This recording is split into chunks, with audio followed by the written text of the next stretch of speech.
crowd.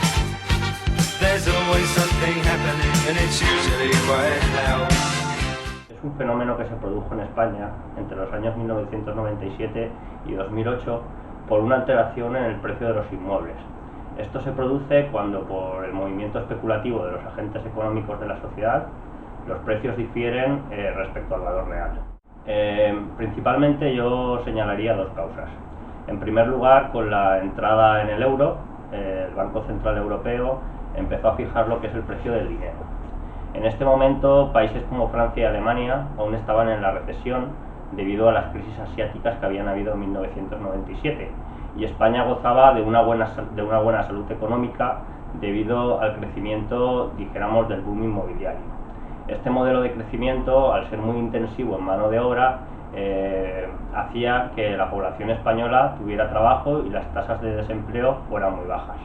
En este momento, al tener una política monetaria común, países como Francia y Alemania necesitaban, para incentivar el consumo, unos tipos de interés más bajos, mientras que España, por su situación, hubiera necesitado unos tipos de interés más altos. Es por esto que se produce un shock asimétrico, ¿verdad?, que se dice en economía. Verdaderamente la salud de la economía española no era tan elevada. Lo que hizo es que con estos tipos de interés tan bajos, apoyados por un modelo de crecimiento de la construcción, España creciera por encima de países como Francia y Alemania.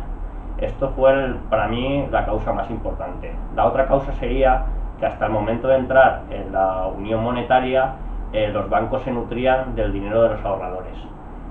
Podían conceder hipotecas y préstamos con el dinero que los ahorradores iban llevando al banco. Pero en etapas de expansión económica como la que pasó en España, normalmente el ahorro tiende a descender.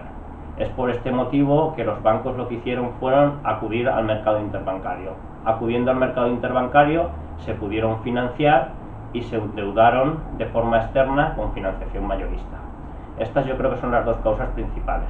Luego, a partir de estas causas podemos señalar otras, como puede ser la ley del suelo, que en 1998 aprobó el gobierno de Aznar.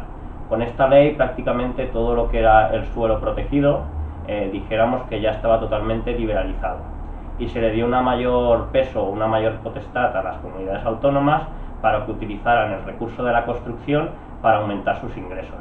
Eso lo que llevó es a lo que ahora hemos conocido posteriormente como la especulación inmobiliaria o la corrupción urbanística.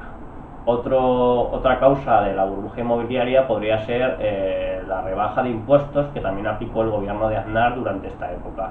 El gobierno de Aznar lo que hizo fue aplicar una desgravación en el IRPF por la adquisición de nuevas viviendas. Luego también podría achacarse a factores demográficos, como el gran efecto llamada que tuvo el sector de la construcción en los países latinoamericanos, con la llegada de una gran cantidad de inmigrantes que necesitaban viviendas. Y la coincidencia de que en esta época también hubo un aumento considerable de los divorcios en España. Yo señalaría 4 responsables. En primer lugar, creo que los responsables serían los partidos políticos, por el mismo motivo que hemos comentado. En el momento de entrar en la Unión Europea, cuando entró el gobierno de Aznar, el gobierno del PP, la situación económica de España no era muy boyante y no cumplíamos apenas los requisitos que nos pedían para entrar en la Unión Europea. El ministro Solbes anteriormente había llegado a devaluar hasta 3 veces la peseta para ganar competitividad. Una vez que entramos en el euro, necesitábamos también seguir manteniendo nuestros compromisos durante cierto tiempo. Entonces el gobierno en esta época lo que hizo fue promulgar un modelo de crecimiento que fuera cortoplacista, que no supusiera muchos gastos para el gobierno y que fuera bastante intensivo en mano de obra. Entonces yo creo que este fue un error, porque al ser un modelo cortoplacista puede ser un modelo que utilices durante un cierto número de años, por ejemplo una legislatura, pero después debes de apoyarte en las nuevas tecnologías, en el turismo, en la industria o en otras industrias.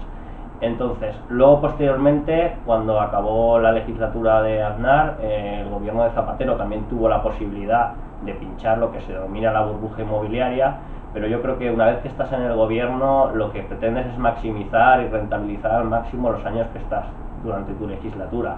Entonces yo creo que ni ellos mismos pensaron en ningún momento que esta burbuja inmobiliaria podría descender. De hecho, en su etapa fueron cuando más viviendas en construcción se realizaron.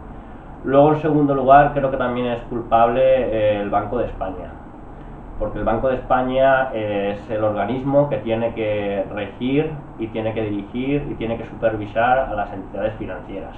En este caso, durante los años de la burbuja inmobiliaria, en ningún momento hubo ningún tipo de prohibición por parte del Banco de España.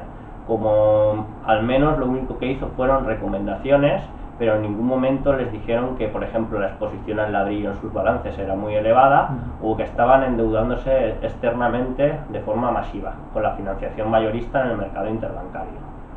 Luego, por otro lado, los bancos y cajas de ahorros. Yo creo que hay que separar perfectamente las dos cosas, porque creo que de la burbuja inmobiliaria, sobre todo, son los verdaderos culpables las cajas de ahorros.